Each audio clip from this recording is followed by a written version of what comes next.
एक दफा का जिक्र है, एक ऐसी सल्तनत में जो हुस्न, दौलत और शान से भरी हुई थी। वहां एक शहजादी रहती थी। उसका महल सोने की तरह चमकता था। उसके पास रेशम के लिबास हर रंग में मौजूद थे। उसके जेवर सितारों से भी ज्यादा रोशन थे। दुनिया के हर कोने से उसके लिए खिलौने और तोहफे लाए जाते थे, लेकिन फिर भी उसके दिल में सुकून नहीं था। चाहे उसके पास जितना भी हो, उसे हमेशा और चाहिए होता था। अगर उसके पास एक ताज होता तो वो 10 चाहती। अगर उसके पास 100 डॉल्स होती तो वो 1000 मांगती। अगर रॉयल शेफ 20 डिशेस बनाता तो वो 50 का हुक्म देती। कुछ भी उसके लिए काफी नहीं था। सल्तनत के लोग चुपके चुपके उसे कहते थे, वो शहजादी जो सब कुछ चाहती थी। एक दिन एक समझदार बुजुर्ग मुसाफिर महल में आया। उसके हाथ में एक छोटा सा पुरस्कार बॉक्स था।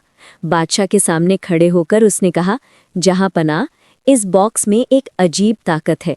ये शहजादी की हर ख्वाहिश पूरी कर सकता है, लेकिन याद रखें, हर तोहफा अपने साथ एक छुपा हुआ सबक लाता है। बादशाह, जो अपनी बेटी की शिकायतों से थक चुका था, ने वो बॉक्स शहजादी को दे दिया। शहजादी बहुत खुश हुई। उसने फौरन कहा, मुझे दुनिया का सबसे बड़ा डायमंड चाहिए, और फौरन वो उसके सामने आ गया। इतना बड़ा और रोशन कि पूरा कमरा चमक उठा। शहजादी खुशी से उछल पड़ी, लेकिन ये खुशी ज्यादा देर तक ना रही। जल्द ही उसने और मांगना शुरू कर दिया। मुझे सोने के महल चाहिए, खजानों के समंदर, मोतियों से भरा आसमान।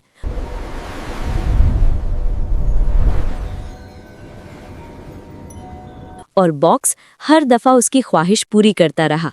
दिन गुजरते गए, फिर हफ्ते, फिर महीने। उसके पास सब कुछ था, सोने के पहाड़, चॉकलेट की नदियां, फूलों के बाग जो कभी मुरझाते नहीं थे, लेकिन फिर भी उसका दिल खाली महसूस होता था। एक रात वो अपने सुनहरे कमरे में अकेली बैठी थी।